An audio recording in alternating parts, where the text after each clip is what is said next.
Hello friends, Tally Prime की series में आपका स्वागत है। इस सेशन में जनरल वाउचर के अगले एग्जाम्पल को लेंगे हम। मान लीजिए हम बिज़नेस करते हैं और किसी कारण से हमारे जो गुड्स हैं, जैसे चोरी की वजह से या आग लगने की वजह से ख़राब हो जाते हैं, तो ऐसे केस में हम इस तरह के एंट्रीज़ को रिकॉर्ड करने के लिए भी जनरल वाउचर का इस्तेमाल करते हैं। जैसे यहाँ एग्जाम्पल के लिए 3 एंट्रीज़ हैं। पहली एंट्री जो है वो 1/5 की है। 5,000 रुपये का जो माल है हमारा वो आग के द्वारा ख़राब हो गया, तो इस एंट्री को जनरल वाउचर के थ्रू किया जाएगा।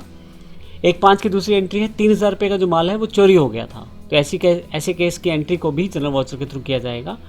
लेकिन 1/5 का जो एंट्री है उसको भी हम जनरल में करेंगे, जिसमें हमने जो आग के द्वारा जली थी आइटम 5,000 रुपये की, उसका इंश्योरेंस क्लेम किया है DBM इंश्योरेंस कंपनी को, और 5,000 की गुड्स का इंश्योरेंस था जो कि आग से ख़राब हो गई थी, तो क्लेम हमने कर दिया है। ऐसी क्लेम की एंट्री को भी जनरल वाउचर के थ्रू किया जाएगा। और जो हमें अमाउंट रिसीव हुआ है 5,000 का 5,000 नहीं मिल पाया, कंपनी ने जो अप्रूव किया है वो 3,000 रुपये अप्रूव किया है, तो 3,000 रुपये हमें जो उन गुड्स के मिले हैं, इस एंट्री को हम रिसीव एंट्री मानेंगे और हम अपने इस एंट्री को जनरल वाउचर में ना करके रिसीप्ट वाउचर में करेंगे।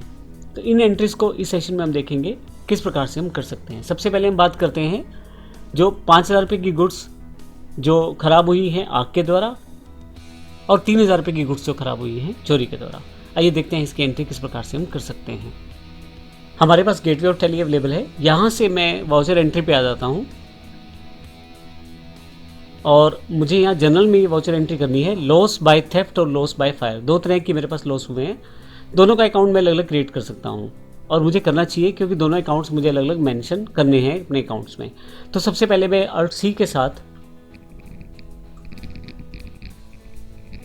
लॉस बाय फायर ये अकाउंट क्रिएट कर लेता हूँ।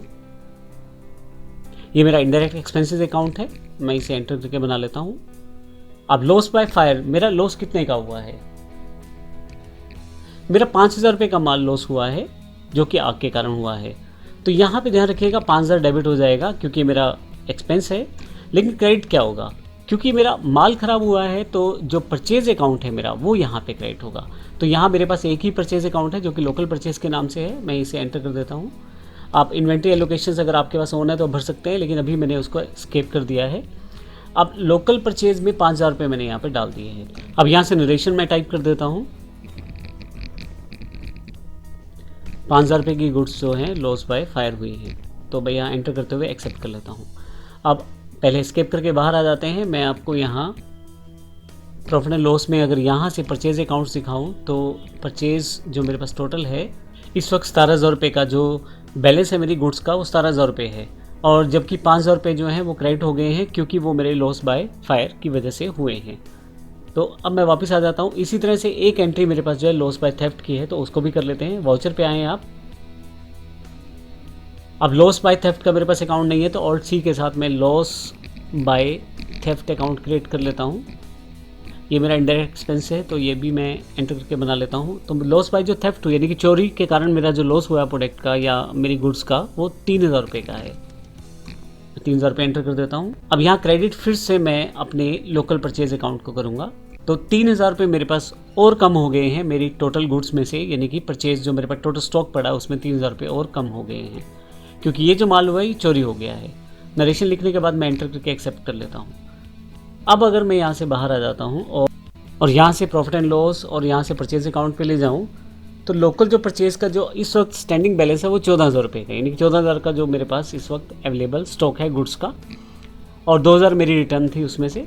और अब यहाँ पे अगर आप देखें 22,000 की जो गुड्स थी उसमें से मेरे पास 8,000 रुपये का जो माल है वो लगभग ख़राब हुआ है, जिसमें 5,000 मेरा जो है वो आग के द्वारा और जो 3,000 रुपये है मेरा वो चोरी के द्वारा ख़राब हुआ है। तो इस वक्त का जो स्टैंडिंग बैलेंस है मेरे पास वो 14,000 रुपये का है। तो अगर आप नीचे टोटल एंट्री देखें ग्रैंड टोटल की, तो यहाँ से आपको क्लियर हो जाएगा कि टोटल आपके पास बैलेंस क्या है। मैं एस्केप करके बाहर आ जाता हूँ। तो इस तरह से इस सेशन में हमने देखा कि जो भी एंट्री लॉस बाय थेफ्ट के साथ या लॉस बाय फायर यानी कि इस तरह के लॉस के साथ होती है, तो उन एंट्रीज़ को हम जनरल वाउचर के साथ एंटर कर सकते हैं। अगले सेशन में हम देखेंगे इंश्योरेंस क्लेम किस प्रकार से कर सकते हैं, और उसमें अगर हमें अमाउंट कम मिला है तो उसको किस प्रकार से एडजस्ट कर सकते हैं, अपनी बैलेंस शीट में किस प्रकार से दिखा सकते हैं। धन्यवाद।